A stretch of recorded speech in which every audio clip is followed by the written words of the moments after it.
ఎవరంటే గిరిజనులు. వాళ్ళకి కళ్ళల్లో ఆ విటమిన్ లోపం కనిపిస్తూ ఉంటుంది. ఎందుకంటే వాళ్ళు ప్రోటీన్ ఫుడ్ తినకుండా ఏదంటే అది తినేసేసి బాల్య వివాహాలు 16 ఏళ్ళు 15 ఏళ్ళు పెళ్లిళ్ళు చేసుకొని ఇవన్నీ చూస్తున్నాం.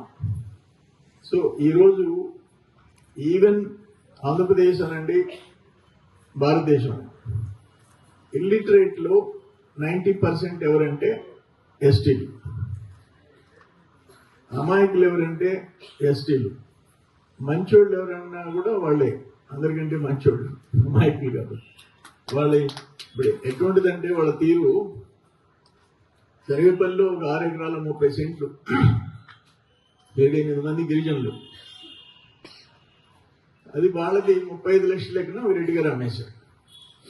వాళ్ళని పిలిపించాను లాస్ట్ గవర్నమెంట్, ఆ గవర్నమెంట్లో. ఇప్పుడు ఒకటి కోర్టు స్టే తెచ్చుకున్నారు, దాని ఫైల్ నడుపుతాం అవతలోడు. సరే మీ పొలం అంటే మా పొలం అయ్యా, ఏం చేసావు? రెడ్డి అడిగాడా, సంతకం పెట్టమంటే పెట్టాం. కాగితాలు ఏమైనా ఉన్నాయా? రెడ్డికి ఇచ్చేసాం. కాగితాలు రెడ్డికి ఇచ్చేసాం, ఆ సంతకాలు ఎడబెట్టమంటే పెట్టామయ్యా. ఎందుకు పెట్టారు? మాకేం తెలుసయ్యా, పెట్టమన్నాడు. ఇంకా ఇండిపెండెన్స్ వచ్చి ఇన్ని సంవత్సరాలు అయితే వాళ్ళ గిరిజనుల పరిస్థితి చూస్తే దారుణం. మనం ఎలక్ట్ అయిన తర్వాత, నేను ఎలక్షన్లప్పుడు చాలా మంది ఆధార్ కార్డులు ఏవయ్యా అంటే, షిట్స్ కళ్యాణ మండపంలో ఒక స్పెషల్ క్యాంప్ పెట్టాం. కలెక్టర్, పీడీలు అందరూ కంప్లీట్ జిల్లా ఆఫీషియల్స్ని పిలిపించారు. ఆ రోజు అక్కడ భోజనాలు పెట్టాం. తర్వాత స్పెషల్ డ్రైవ్ పెడితే ఇప్పటికి 3000 మందికి ఆధార్ కార్డులు. ఆధార్ కార్డు అంటే నువ్వు భారతదేశంలో ఉండావు అనే సాక్ష్యం కావాలంటే, నువ్వు ఇండియన్వి, భారతీయుడివి అని అంటే ఆధారం ఏంటి? ఆధార్ కార్డు. 3000 మందికి ఒక సర్వేపల్లిలో ఆధార్ కార్డ్స్ లేవంటే ఏం మెసేజ్ ఇస్తున్నాం మనం? మళ్ళీ లాస్ట్ గవర్నమెంట్లో వాళ్ళ ఈ జ్యూరిస్డిక్షన్లో గిరిజన పిల్లలు రాకపోతే వాళ్ళ ప్రయత్నాలు చేసి ఆ బిడ్డల్ని తీసుకొచ్చుకునే బాధ్యత వాళ్ళది, మన నాయకులది, మా నాయకులది. అందుకని మనందరం కూడా ఒక కన్ను ఆ పేదరికంలో మగ్గిపోయే ఎస్టీలు, ఎస్సీల మీద కన్నేసి పెట్టాల్సిన బాధ్యత ఉంది. వాలిడిపాడులో 7 మంది 4 ఎకరాల 30 సెంట్లు 2015-16 ఒక ఎమ్మెల్యే కబ్జా చేసినాడు. వాళ్ళ అత్తగారు ఇచ్చిన పొలానికి పక్కన ఫెన్సింగ్ వేసుకున్నాడు. 7 మంది హరిజనులు. వాళ్ళ పొలం ఒక గ్రామం షిఫ్టింగ్ కి పక్కన 16 ఎకరాలు ఉంది, ఇక్కడ 4 ఎకరాల 30 సెంట్లు చూపిస్తుంది అని నేలటూరు నా దగ్గరికి వచ్చారు. వాళ్ళు ఇటుకోవడం అది పిలిపిస్తే వాళ్ళు వచ్చారు. ఆడోళ్ళు మగోళ్ళు, ఒంటి మీద సరైన బట్టలు కూడా లేవు. ఈ పొలం ఉంది కదా అంటే, ఉందే అది వాళ్ళకి అక్వైర్ చేయిస్తామంటే, ఆయన దగ్గర ఉందయ్యా. ఎవరి దగ్గర? ఎమ్మెల్యే దగ్గర. మా దగ్గర మట్టి తిప్పు ఉండిందా, ఆ తిప్పకి ఏదో డబ్బులు ఇచ్చాడు, అది తోలేసుకున్నాడు. ఇప్పుడు కన్ చేసేసాడయ్యా, ఆయన చేతిలో ఉందయ్యా, మా దగ్గర లేదయ్యా.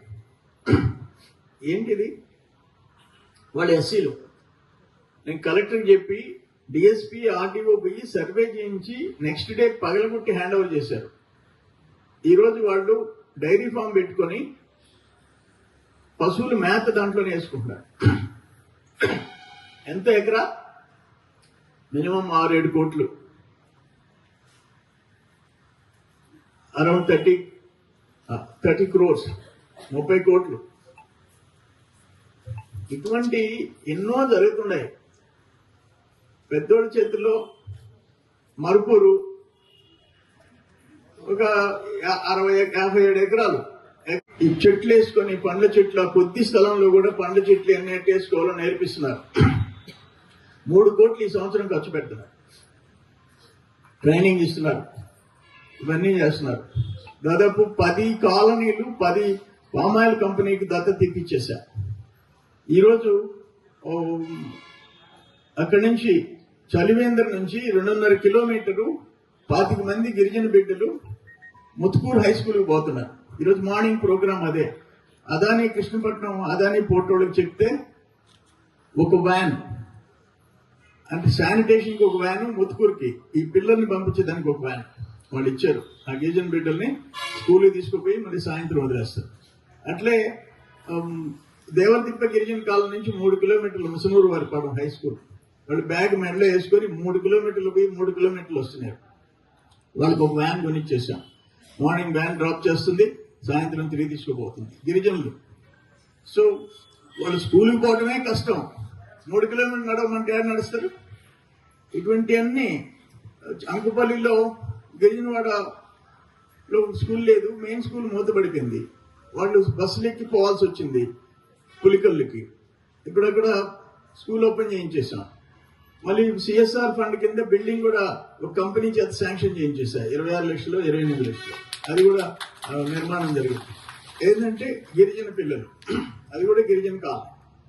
అట్లా మీరందరూ కూడా ఎస్టీల విషయంలో ప్రత్యేక శ్రద్ధ తీసుకోవాలని చెప్పి ఒక కన్నేసి పెట్టాలని ఎంపీడీఓలు, ఎంఆర్ఓలు, సచివాలయం మా నాయకులు కూడా, సిబ్బంది, అక్కడున్న పంచాయతీ సెక్రటరీ వీళ్ళందరిది రెస్పాన్సిబిలిటీ. నంబర్ 1 గిరిజన బిడ్డలు, ఎస్సీ బిడ్డలు ఎవరైనా స్కూల్ డ్రాప్అవుట్స్ ఉంటే పోయిందాకా వీళ్ళ రెస్పాన్సిబిలిటీ. నంబర్ 2 మీరు చెప్పినట్టు బాల్య వివాహాలు జరుగుతున్నాయనంటే వెంటనే ఇన్ఫార్మ్ చేసి దాన్ని అరికట్టాల్సిన బాధ్యత కూడా మనందరి మీద ఉందని చెప్పి తెలియజేసుకుంటూ మీ అందరి తెలిసి సెలవు తీసుకుంటున్నా. నమస్కారం. కోర్టుకు బి స్టైల్ తెచ్చేసుకుంటున్నారు, అన్ని కోర్టుకు బి స్టైల్ తెచ్చేసుకుంటున్నారు. ఆ కోర్టులలో కూడా ఆలస్యం అయిపోతాం. అన్ని ప్రయత్నం చేస్తున్నాం. ఇట్లా ఒకటి కాదు, ఒక సూర్యాపాలెం 36 ఎకరాలు, ఒక కొమ్మలపూడి 19 ఎకరాలు, ఒక రామదాస్ కండ్రి ఒక 60 ఎకరాలు. మనం దేనికోసం, మేము ఎమ్మెల్యేలు అయ్యేది దేనికోసం? ప్రజాప్రతినిధి అంటే ఏంటి? ప్రజల కోసం బతకాల, ప్రజా జీవితంలో మేము భాగం కావాలా. కానీ మీ ఆస్తులు కొట్టేస్తే ఇవన్నీ జరిగిపోయినాయి. సరే, అల్టిమేట్ గా ఇవన్నీ పక్కన పెడతాం. మీరు ఆ బిడ్డల్ని ఇప్పుడు స్టంటింగ్ జూలైలో 1073 మంది ఉంటే నవంబర్కి 459 మంది వచ్చారు. అంటే పొట్టిగా ఉండే పిల్లల సంఖ్య తగ్గింది. వేస్టింగ్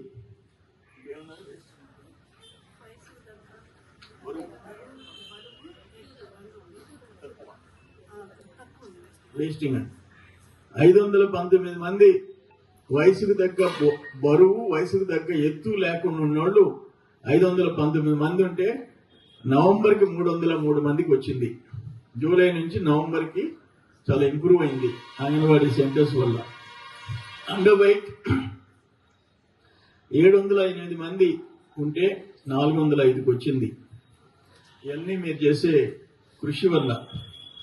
ఇప్పుడు ఆ ప్రెగ్నెంట్ లేడీకి మీరు ఇచ్చే, ఇప్పుడు ఇచ్చినారు 2కి, అవన్నీ ఇవ్వటం, వాళ్ళకి మళ్ళీ ప్రెగ్నెంట్గా ఉన్నప్పుడు 3000 ఇవ్వటం, గవర్నమెంట్ కాంప్ అయితే 1000 రూపాయలు ఇవ్వటం, కాన్పు తర్వాత బిడ్డకి 3 టీకాలు పూర్తయిన తర్వాత 2000 ఇవ్వటం, మొత్తం 6000 ఇవ్వటం అన్నీ మీరు చేస్తున్నారు. అట్లే 26 మంది అంగన్వాడీలో మినీ అంగన్వాడీలు ఉంటే దాంట్లో 14 మంది సెలెక్ట్ అయినారు. 7000 రూపాయలు వచ్చేది. సిబ్బంది 11 మంది ఏం చేస్తున్నారు? ఆ పంచాయతీకి సచివాలయం, ఆ పంచాయతీలో గిరిజనులకి ఆధార్ కార్డు లేకపోతే అది కూడా ఇవ్వలేని వాళ్ళు పర్మనెంట్ ఎంప్లాయీస్. దేనికి? నాకు అర్థం కాలేదు. ఆ గ్రామానికి సంబంధించిన మంచి చెట్లు చూసాలంటే సచివాలయం, panchayat office plus MDO office, MRO office, ఇవన్నీ పెట్టుకుని 3000 మందికి ఆధార్ కార్డు లేవంటే మన నిర్లక్ష్యం ఎంత? అందుకని ఇది కరెక్ట్ కాదు. ఎంప్లాయీస్ వాళ్ళు ఉద్యోగం వచ్చింది, నెలకు 30,000 వస్తుంది, సంవత్సరానికి ఒక 3,60,000 3,60,000 రావాలంటే ఒక 10-15 ఎకరాలు కావాలా. 1వ తేదీ జీతం వస్తుంది. నేను టీచర్స్ హై స్కూల్లో పోయినప్పుడు టీచర్స్ గురించి మాట్లాడితే 70,000 నుంచి 1,20,000 దాకా జీతాలు ఉన్నాయి. మళ్ళీ యావరేజ్ సంవత్సరానికి 365 రోజులకి ఎన్ని రోజులు పని దినాలంటే 220. ఆయన రిటైర్డ్ టీచర్ చెప్తున్నాడు భాస్కర్, 240 కాదు 220 చేస్తాం మేము. 220 రోజులు అంటే 140 రోజులు సెలవు. నువ్వు 1 lakh అట్లా డ్రా చేస్తారు. ఇంకా మోదేను ఎంతయా తమ జీతంలో 2 లక్షలేనా? ఉండేవాళ్ళకి 2 లక్షలు. అసలు మాకిస్తే మేము వాటి మీద కన్నా 2 లక్షల నెల కంటే మాకు అంత కలిసి ఇంటి బాడుగా ఎమ్మెల్యేలకి ఇంటి బాడుగుల దగ్గర నుంచి ట్రాన్స్పోర్ట్ దగ్గర నుంచి 1,70,000 నెలకి మాకు టీలు ఇచ్చేదానికి సరిపోద్ది. టీ ఖర్చుకి చాలు. సరే తమాషకి చెప్తుండా, టీచర్స్ కూడా వాళ్ళ బాధ్యత వాళ్ళు చేస్తున్నారు. ఈరోజు ఉపాధ్యాయులు వల్లే కదా పిల్లలు భవిష్యత్తు మారిపోయేది అని. అందుకని నేను ఏమంటానంటే మన రెస్పాన్సిబిలిటీ. ఒక ఇన్కమ్ ట్యాక్స్ కట్టే పేద కుటుంబానికి వీర వసంతరాయలు ఈ పొదలకూరు ఎంఆర్ఓ ఆయన రాసి ఇచ్చేసాడు. ఇన్కమ్ ట్యాక్స్ అందరూ ఇన్కమ్ ట్యాక్స్ కడతారు, వాళ్ళకి కోట్ల రూపాయల ఆస్తుంది. ఆ ఊరికి సంబంధం లేదు. మరుపూరు వాళ్ళు కాదు, పేదోళ్ళు కాదు. అదేమంటే ఒక ఆర్ఐ సంతకం లేదు, ఒక విఆర్ఓ సంతకం లేదు, ఒక సర్వేయర్ సంతకం లేదు. ఆయన పెద్ద ఆయన చెప్పాడు, తహసీల్దార్ రాసిచ్చాడు. నువ్వు ఎవరికి బంటువి? తహసీల్దార్ ఎవరికి బంటు? ఎవరైనా ఇంట్లో కూలోడివా నువ్వు?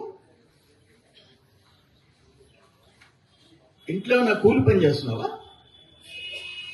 ఎంత బాధ్యత లేని ప్రవర్తన. నువ్వు మండల మ్యాజిస్ట్రేట్వి. ఏమో పార్టీ ఆఫీసులో కూర్చోన్నాం, 1, 2, 3, 4 ఎంఆర్ఓ మా అన్ని మార్చేస్తున్నాడు సార్ అంటే ఫోన్ చేశాను. కొంచెం అతిగా సమాధానం చెప్పాడు. నేను చెప్పేది ఎలక్షన్స్ ముందు. అక్కడి నుంచి దగ్గర ఎంఆర్ఓ ఆఫీస్ నడిచి వెళ్ళిపోయాం అందరం. మనం ఒక్కోరు ఎంఆర్ఓ గారు నాది చేసావు అని అడుగుతున్నాడు. ఆయన ఎందుకు చేసావో చెప్పు అని అంటుండా. ఆయన పైకి లేచి ఫోన్ ఎత్తుకొని పోలీసు వాళ్ళకి ఫోన్ చేశాడు. ఇక్కడ నా మీద దౌర్జన్యం చేస్తున్నారు. పోలీసు వాళ్ళు వచ్చారు, గమ్ముగా నిలబడ్డారు. ఒక మాట చెప్పేసి వచ్చా, ఇన్ని అన్యాయం చేశావు, నేను వదిలిపెట్టే ప్రసక్తే లేదన్నా. సస్పెండ్ అయినాడు. ఏముంది, అలవాటు అయిపోయింది. సస్పెండ్ అయితే 6 నెలలు మళ్ళీ రీఇన్స్టేట్ చేస్తారు, మళ్ళీ జీతం వస్తుంది. కానీ అప్పుడు వచ్చిన డబ్బులు ఉంటాయిగా మనకి. అరే 57 ఎకరాలు, ఎకరా 40-50 లక్షలు, 30 కోట్లు, తలా 10 లక్షలు ఇస్తే ఒక్కొక్క కుటుంబం ఒక 5 లక్షలు ఇల్లు కట్టుకుంటారు, ఇంకొక 5 లక్షలు పెట్టుకుంటారు, ఏదన్నా చిన్న పని చేసుకుంటారు. ఒక ఆయాన్ని కూడా వాళ్ళకి ఇస్తారు. 14 అయినాయి. ఇంకా కొద్ది మంది, ఒక 12 మంది 2వ విడతలో నెక్స్ట్ ప్రమోషన్ రావాలి.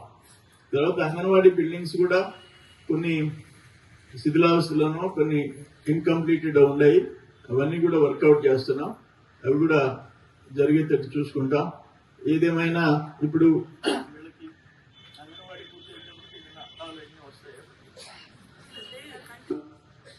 పలక మీద రాయటం కాకుండా అవి చూసి ఐడెంటిఫై చేసే పరిస్థితులు మీరు ఎడ్యుకేట్ చేస్తారు పిల్లలు. వెరీ గుడ్, గుడ్, సంతోషం. ఏదేమైనా ఈరోజు మీ అందరినీ కలుసుకునే అవకాశం కలిగింది. ఆ బిడ్డలను జాగ్రత్తగా కడుపులో పెట్టుకొని చూసుకుంటున్నారు. ఇంకా జాగ్రత్తగా చూసుకోవాలా. ఆ గిరిజనులు బిడ్డల్ని మాత్రం ఇప్పుడు ఈరోజు ఉదయం నేను ముతుకూరు పోతున్నా, చిన్నచిరుకూరు కాకుపల్లి రోడ్లో పోతున్నా, ఒక అమ్మ నాయన 4 పిల్లకాయలు అని ఆపా. వాడేమో నేను ఒకటి 7th అన్నాడు, ఒకటి 4th అన్నాడు. పక్కన సురేంద్ర ఉండి అయినప్పుడు స్కూల్ టైంలో మీరు ఎందుకు పోతున్నారా బయట అన్నట్టు తలకాయ ఉంచుకుంటారు, తలకాయ దించుకుంటారు. అంటే వాళ్ళకి మధ్యాహ్న భోజనం పెడతారు, అది వదిలేసుకుంటున్నారు. మల్లికార్జునపురం నేను చెప్పా మీకు, క్యాట్ బాల్ ఎత్తుకొని వెళ్ళిపోతారు. 27 మంది 27 మంది డ్రాప్ అవుట్స్, దాంట్లో 26 మంది గిరిజన. ఆమెను పట్టుకొని వచ్చి ఆ బార్బర్ని తీసుకొచ్చి హెయిర్ కటింగ్ చేయించి, తల పనులు చేయించి, తల 5 జతలు బట్టలు ఇచ్చి స్కూల్ పోయేటట్టు చేసాం. ఇప్పుడు సేమ్ కంపెనీ 280 కుటుంబాలు మల్లికార్జునపురం దత్తత ఇప్పించా. 3 కోట్ల రూపాయలు ఈ సంవత్సరం ఖర్చు పెడుతున్నా. వాళ్ళకి వాటర్ ప్లాంట్లు, సోలార్ లైటింగ్, ఒక్కొక్కరికి ఒక్కొక్క కిట్టు, తర్వాత వాళ్ళకి ఆ గొర్రెలు మేకలు తెచ్చి 2-3 కుటుంబాలకు కలిపి ఇస్తున్నారు. వాటిలో వచ్చే ఆదాయం అందరం పంచుకుంటున్నారు. తర్వాత ఇవి డిస్ట్రిబ్యూట్ చేయడం జరిగింది. మొత్తం మీకు ఒక్కొక్క మొబైల్ 14,000 రూపాయలు. ఈరోజు 3 మండలాలు 224 ఇంటూ 14,000, 31,36,000. 5 మండలాలు సరివేపల్లి 379, 53,06,000. ఆల్మోస్ట్ రాష్ట్రంలో 70 చిల్లర 80 కోట్లు, మొత్తం 86,000. 56,000 అంగన్వాడీ సెంటర్స్. ఇంచుమించు అరౌండ్ 70-80 crores ఈ మొబైల్ ఫోన్స్ మీకు కాస్ట్ అయింది. మంచి మొబైల్ ఫోన్లు చూశాను నేను. సరే అవన్నీ మీకు బిడ్డలు సర్వ్ చేసేదానికి, యాప్స్లో డౌన్లోడ్ చేసేదానికి, వీటన్నిటికి మీకు పనికొస్తాయి గవర్నమెంట్ ఇన్స్ట్రక్షన్స్. ఒకటి ఏంటంటే మీ అదృష్టం, ఎవరైనా ఆ తల్లికి 1-2 బిడ్డలు ఉంటారు, వాళ్ళకి తల్లు. మీరు 10 మంది 20 మందికి బిడ్డలకి తల్లులు, మీరు వాళ్ళతో సమానంగా అదృష్టం మీకు కలిగింది. సో వాళ్ళని కడుపులో పెట్టుకొని చూసుకోవాల్సిన బాధ్యత మీది. నేనేమంటాను, బాల్య వివాహాలన్నా గిరిజనులు, ఎక్కడన్నా ప్రోటీన్ లోపం అన్నా గిరిజనులు, ఏదున్నా గిరిజనులు. ఆ తర్వాత ఏదైనా ఎస్సీలు, బీసీలు. గిరిజనుల విషయంలో మీరు ప్రత్యేక శ్రద్ధ తీసుకోవాలి. వాళ్ళు ఆ గిరిజనులు రోడ్డు మీద కనపడితేనే వాళ్ళు గిరిజనులని అర్థమైపోతుంది. ఒకటి రోడ్డు మీద నడిచిపోతుంటారు, అండ్ ఫాదర్ తండ్రి ఏమో మెడ మీద ఒకరిని పిల్లవాడిని కూర్చోబెట్టుకుంటాడు, సంఖ్యలో ఒకరిని కూర్చోబెట్టుకుంటాడు. వాళ్ళ అమ్మ పక్కన నడుస్తుంటుంది, కాళ్ళకి చెప్పులు కూడా ఉండవు. ఆమె ఒకరి సంఖ్యలో ఉంటారు, ఇద్దరు నడిచిపోతుంటారు. చరిత్ర సృష్టించినోడు ఇప్పుడు ఆ చరిత్రని తిరగరాయబోతున్నాడు. అబద్ధాల గోడల్ని బద్దలు కొట్టి నిజాలను రాగా మీ ముందుంచబోతున్నాడు. నిజమైన వార్తల కోసం వెంటనే డౌన్లోడ్ చేసుకోండి రా యాప్ని.